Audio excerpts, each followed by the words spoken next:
بسم اللہ الرحمن الرحیم۔ صرف 5 منٹ کا مدرسہ قرآن و حدیث کی روشنی میں 25 شعبان المعظم۔ نمبر 1، اسلامی تاریخ۔ حضرت عثمان بن مظعون رضی اللہ عنہ۔ حضرت عثمان بن مظعون رضی اللہ عنہ قریش خاندان سے تعلق رکھتے تھے اور وہ ان کے بیٹے صائب 13 افراد مسلمان ہونے کے بعد اسلام لائے۔ پہلی ہجرت حبشہ میں 12 مرد اور 4 عورتوں کے قافلے کے آپ ہی امیر تھے۔ 3 مہینے بعد ان کو خبر ملی کہ قریش مکہ نے رسول اللہ صلی اللہ علیہ وسلم اور مسلمانوں کی مخالفت چھوڑ دی ہے۔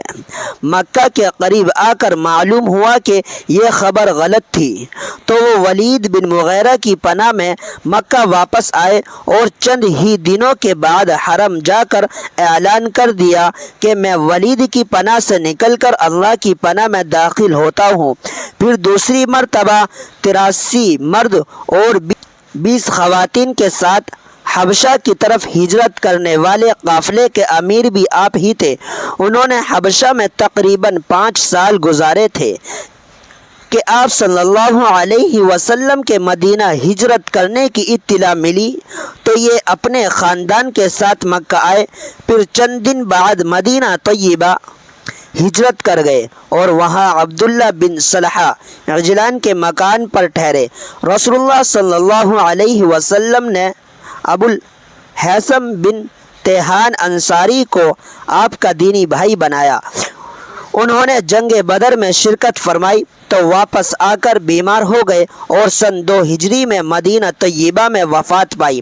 آپ صلی اللہ علیہ وسلم نے ان کی پیشانی کو بوسہ دے کر فرمایا، تم دنیا سے اس طرح رخصت ہوئے کہ تمہارا دامن ذرہ برابر بھی اس سے میلا نہیں ہوا۔ جنت البقیع میں دفن ہونے والے یہ پہلے صحابی ہیں۔ نمبر 2، اللہ کی قدرت۔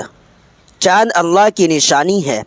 اللہ تعالیٰ نے اپنی قدرت سے چاند بنایا اور اسے ایک نظام سے جوڑ دیا کہ اسی حساب سے وہ نکلتا اور ڈوبتا ہے، کبھی باریک ہوتا ہے، کبھی موٹا تو کبھی پورا گول ہو جاتا ہے، اور ہر مہینے کے شروع میں پچھم کی جانب آسمان میں نکلتا ہے، اور ہزاروں لاکھوں سالوں سے وہ اسی نظام سے نکلتا اور ڈوبتا ہے۔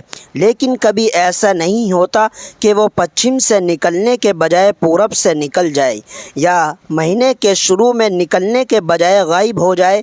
یقیناً یہ اللہ کی قدرت ہے جس نے ہر چیز کو ایک نظام سے جوڑ رکھا ہے۔ نمبر 3، ایک فرض کے بارے میں۔ حج کن لوگوں پر فرض ہے؟ قرآن میں اللہ تعالیٰ فرماتا ہے، اللہ کے واسطے ان لوگوں کے ذمے بیت اللہ کا حج کرنا فرض ہے جو وہاں تک پہنچنے کی طاقت رکھتے ہوں۔ نمبر 4، ایک سنت کے بارے میں۔ 4 چیزیں انبیاء کی سنت ہیں۔ رسول اللہ صلی اللہ علیہ وسلم نے فرمایا، 4 چیزیں تمام نبیوں کی سنت ہیں: نکاح کرنا، مسواک کرنا، حیا کرنا اور خوشبو کا استعمال کرنا۔ نمبر 5، ایک اہم عمل کی فضیلت۔ نماز کے بعد اپنی جگہ بیٹھے رہنا۔ رسول اللہ صلی اللہ علیہ وسلم نے فرمایا، تم میں سے کوئی شخص نماز کے بعد اپنی جگہ پر بیٹھا رہے تو فرشتے اس وقت تک اس کے لیے مغفرت کی دعا کرتے ہیں جب تک اس کا وضو نہ ٹوٹ جائے۔ فرشتے یہ دعا دیتے ہیں، اللہم اغفر لہ، اللہم رحمہ، اے اللہ تو اس بندے کو معاف کر دے، اے اللہ تو اس بندے پر رحم فرما۔ نمبر 6، ایک گناہ کے بارے میں۔ وسعت کے باوجود حج نہ کرنا۔ رسول اللہ صلی اللہ علیہ وسلم نے فرمایا، اللہ تعالیٰ فرماتے ہیں، جو بندہ ایسا ہو کہ میں نے اس کو صحت و تندرستی عطا کر رکھی ہو اور اس کی روزی میں وسعت و فراوانی دے رکھی ہو، اور اس پر 5 سال ایسے گزر جائیں کہ وہ میرے دربار یعنی کعبہ شریف میں حاضر نہ ہو، تو وہ ضرور محروم ہے۔ نمبر 7، دنیا کے بارے میں۔ 2 حریصوں کا حال۔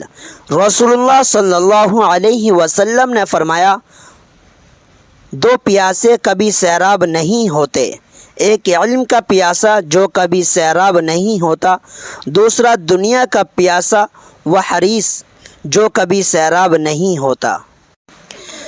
نمبر 8، آخرت کے بارے میں جنت کی وسعت۔ قرآن میں اللہ تعالیٰ فرماتا ہے، تم اپنے رب کی مغفرت اور ایسی جنت کی طرف دوڑو جس کی چوڑائی آسمان و زمین کی وسعت کے برابر ہے۔ جنت ان لوگوں کے لیے تیار کی گئی ہے جو اللہ اور اس کے رسول پر ایمان رکھتے ہیں، اور یہ مغفرت و جنت اللہ تعالیٰ کا فضل ہے۔ وہ جس کو چاہتا ہے اپنا فضل عطا فرماتا ہے، اور اللہ تعالیٰ بڑے فضل والے ہیں۔ نمبر 9، طب نبی سے علاج، ایک حفاظتی تدبیر۔ رسول اللہ صلی اللہ علیہ وسلم نے منہ کے بل لیٹ کر کھانا کھانے سے منع فرمایا۔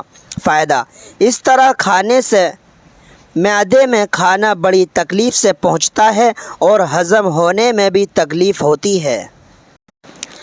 نمبر 10، قرآن کی نصیحت۔ قرآن میں اللہ تعالیٰ فرماتا ہے، اے ایمان والو، اللہ اور اس کے رسول کا حکم مانو اور اس کے حکم کی نافرمانی مت کرو، حالانکہ تم قرآن سنتے ہو، اور ان لوگوں کی طرح مت ہو جانا جو کہتے تو ہیں کہ ہم نے سن لیا، حالانکہ وہ کچھ نہیں سنتے۔